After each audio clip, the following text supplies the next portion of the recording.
Welcome to Triple Option Radio. I'm Matt Sullivan alongside Rhett Prentice and Jack Abbott. They're laughing right now because we keep messing up.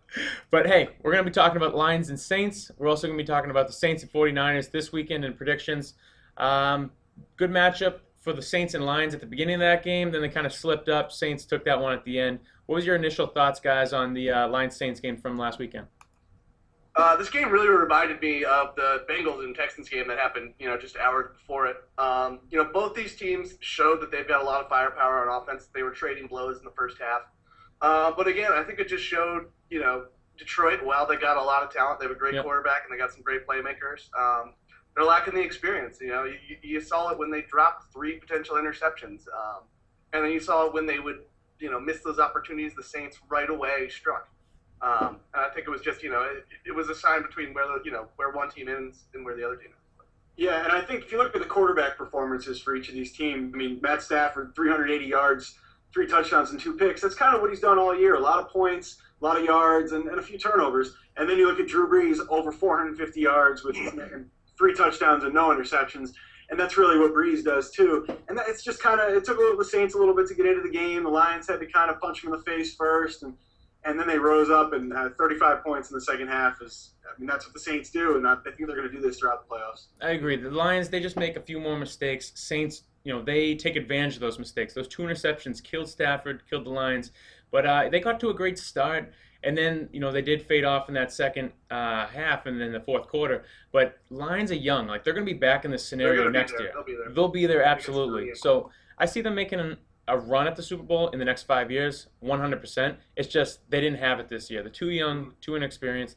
But that connection, Stafford to Calvin Johnson, that is it's a powerful weapon that no other team has, I think. So it's they'll be back there next year.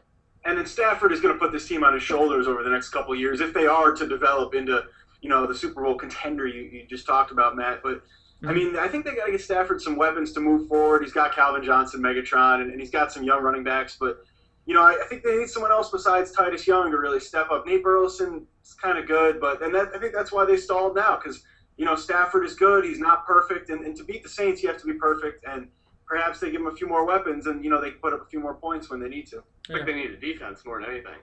They do too, but Saints, they're going to score 45 on anyone. It's true. Let's take a look at the Saints 49ers this weekend. Saints beat up on the Lions last weekend. Now they're going into San Francisco, a 4-point favorite as the visitor. And this is going to be a really interesting game because you got the 49ers, powerful defense, and you got the Saints with that explosive offense. Anything can happen in this game. What do you guys think? All right. I see, as good a story as the 49ers have been this year under first-year coach Jim Harbaugh, I don't think they can beat the Saints. They've done well, the 49ers have. Been playing great D. Alex Smith hasn't turned the ball over. They've run it well. They've managed games. They've shortened the game. But the Saints are riding this 9-game win streak where they've been pretty much unbeatable. They've been unstoppable on offense. Their running game has come out of nowhere. Darren Sproles has really catalyzed that team, and they're riding the kind of momentum that they rode 2 years ago when they went to the Super Bowl. That's true. And with Darren Sproles, they might even be better than they were 2 years ago.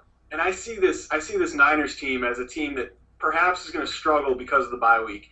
I think the Saints, went through and obviously rolled over the Lions 45 points and really kept everything in rhythm, didn't have to take a beat off.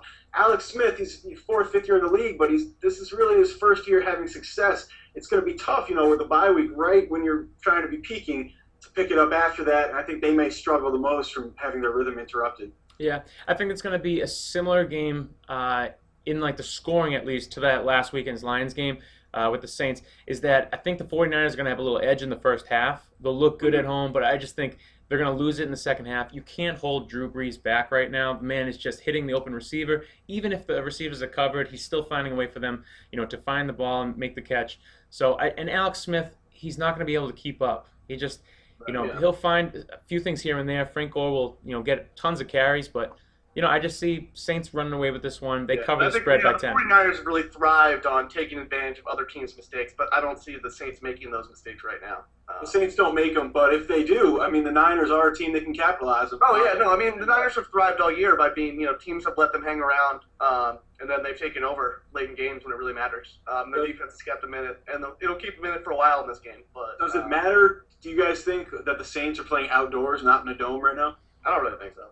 I think it might affect them, like initially, but not really. I mean, I think they can One play on thing if They're anything. playing like in Green Bay, but they're playing San out. Francisco gets loud and they get rowdy, and it's grass. It's not field turf, and I don't know. It could disrupt it for a little bit. I think Sully, closer to what you said, maybe at first. Yeah. Something like the Lions game where they kind of slow getting out of the gate and then pick up and get the speed in the second half. Yeah. So, a 4-point spread in this one, I believe. I'm taking the Saints. They covered that pretty easy. I mean, it was a great run, great year for coach of the year, Jim Harbaugh. But it's going to stop this weekend. It's over this weekend, and Saints move on next week. So they cover that 4.5. Yeah, I'm taking the Saints to win this one by double digits. Nice. Yeah. I'm going to take the Saints to win, but I'm going to take the points. I think it's going to be a close game. It might be around 7, but I'm not that confident they're going to cover. I think going on the road, outdoors, might have an effect. They're not going to be as fluid as they have been in the past. Yeah. So it should be a good game. That one's at 4:30 this Saturday. That's the first game kicking off this weekend. Be sure to check out more of our videos, tripleoptionradio.com. We'll have some more blogs, more articles, leave comments, and check back for more videos soon. Thanks.